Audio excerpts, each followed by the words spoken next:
नांदेड़ के कदीम मोंढे में फायरिंग और लूट की वारदात में मुलविस 4 मुलजिमीन को पुलिस ने धर दबोचा है, जबकि अभी 2 मुलजिम फरार बताए जा रहे हैं। जिला एसपी शिवाले ने एक प्रेस कॉन्फ्रेंस में कार्रवाई की तफसील बताई।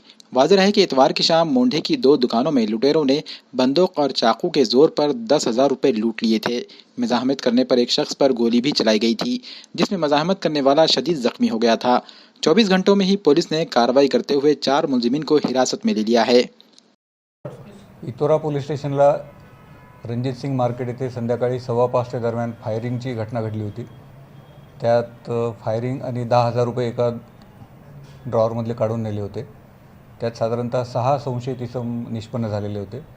उपलब्ध CCTV फुटेज आणि काही गोपनीय बातमीदार यांच्या मदतीने आणि आपण वेगवेगळे पथक तयार केलेले होते। ॲडिशनल SP भोकर, SDPO इतवारा, LCBPI पोस्टे प्रभारी अधिकारी इतवारा आणि शिवले, तर विविध पथक आणि DB टीम यांनी मिळून 4 आरोपी ताब्यात घेतलेले आहेत। अजून 2 आरोपींचा शोध सुरू आहे। सध्या तरी लूटमार दिसते।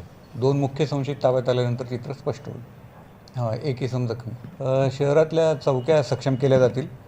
रेकॉर्डवरचे गुन्हेगार आहेत ते वेळोवेळी चेक केले जातील आणि परिणामकारक प्रिव्हेंटिव्ह ॲक्शन घेतली जाईल।